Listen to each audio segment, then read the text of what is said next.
ओ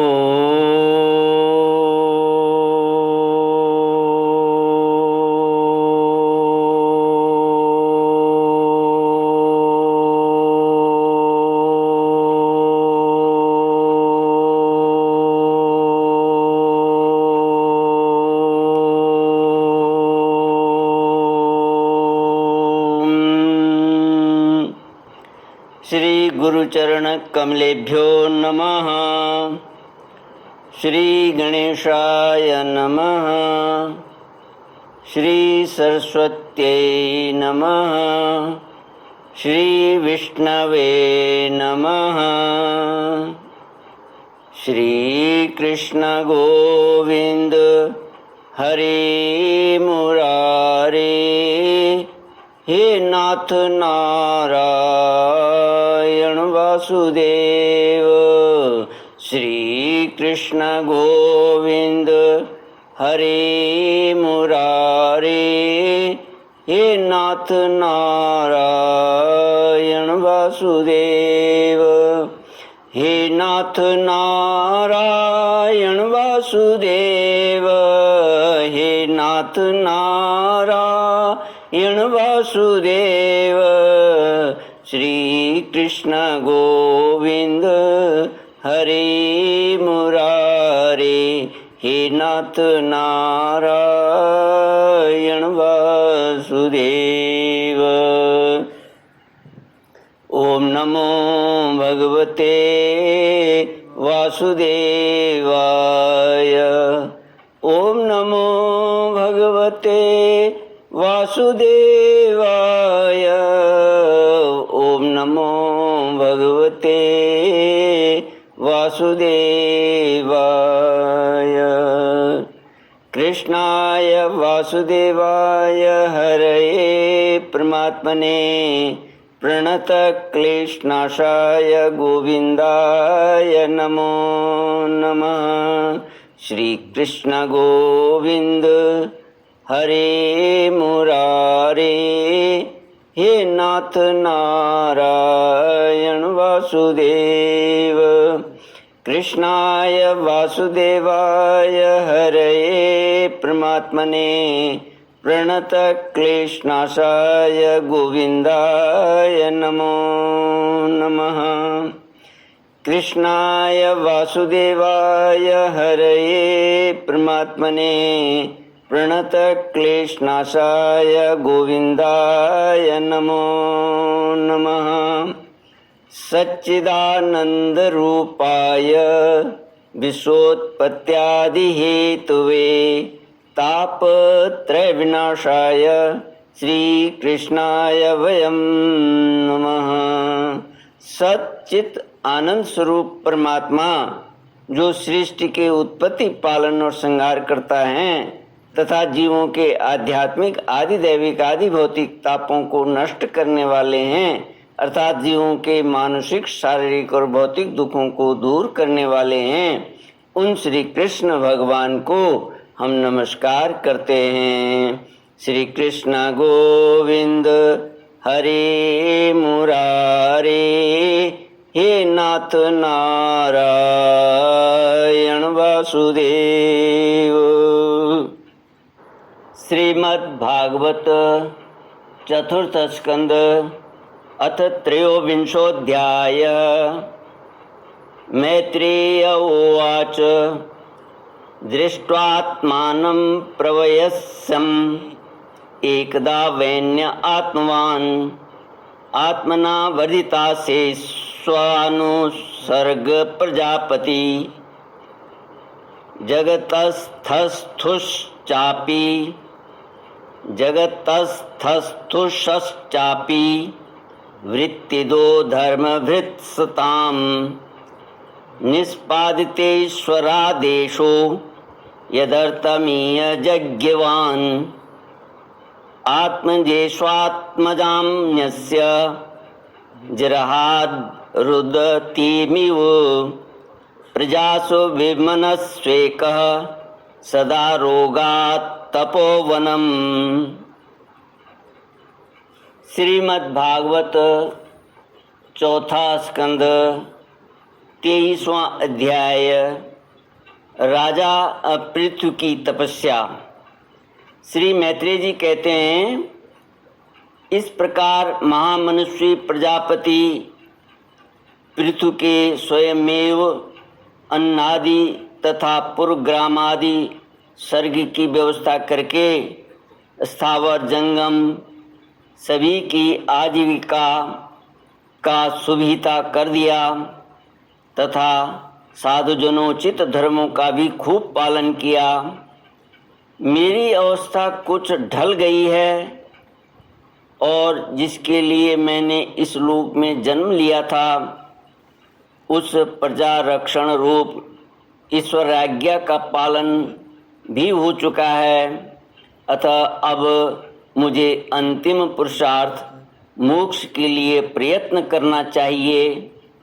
यह सोचकर उन्होंने अपने विरह में रोती हुई अपनी पुत्री रूपा पृथ्वी का भार पुत्रों को सौंप दिया और सारी प्रजा को बिलखती छोड़कर वे अपनी पत्नी सहित अकेले ही तपोवन को चल दिए।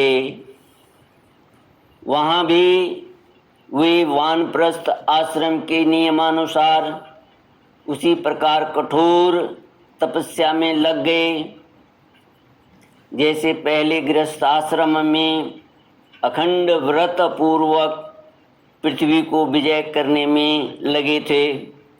कुछ दिन तो उन्होंने कंदमूल फल खाकर बिताए, कुछ काल सूखे पत्ते खाकर रहे, फिर कुछ पखवाड़ों तक जल पर ही रहे और इसके बाद केवल वायु से ही निर्वाह करने लगे।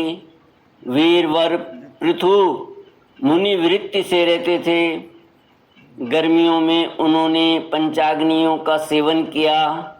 वर्षा ऋतु में खुले मैदान में रहकर अपने शरीर पर जल की धाराएं सहीं और जाड़े में गले तक जल में खड़े रहे।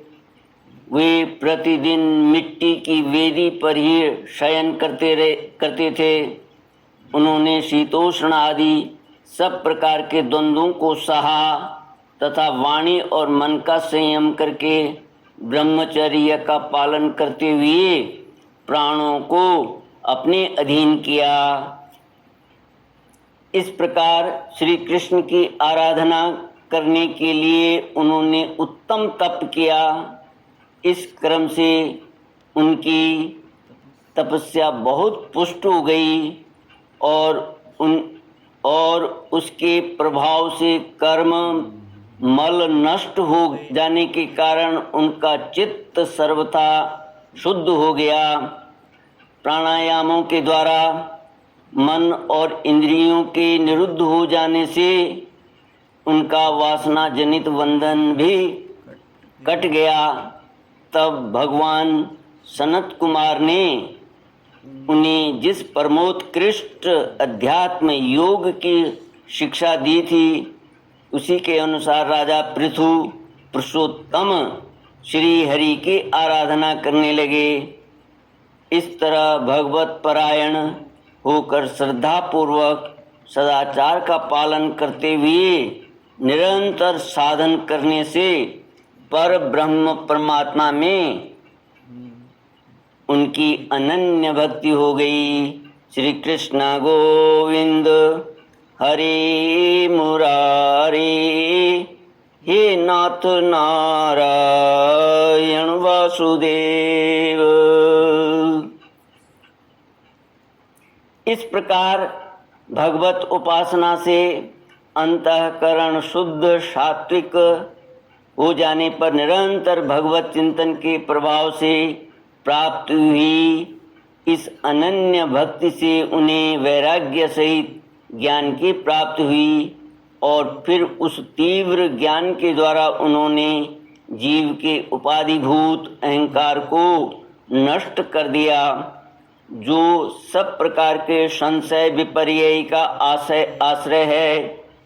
इसके पश्चात देहात्म बुद्धि की निवृत्ति और परमात्म स्वरूप श्री कृष्ण की अनुभूति होने पर अन्य सब प्रकार की सिद्धि आदि से भी उदासीन हो जाने के कारण उन्होंने उस तत्व ज्ञान के लिए भी प्रयत्न करना छोड़ दिया जिसकी सहायता से पहले अपने जीव कोश का नाश किया था।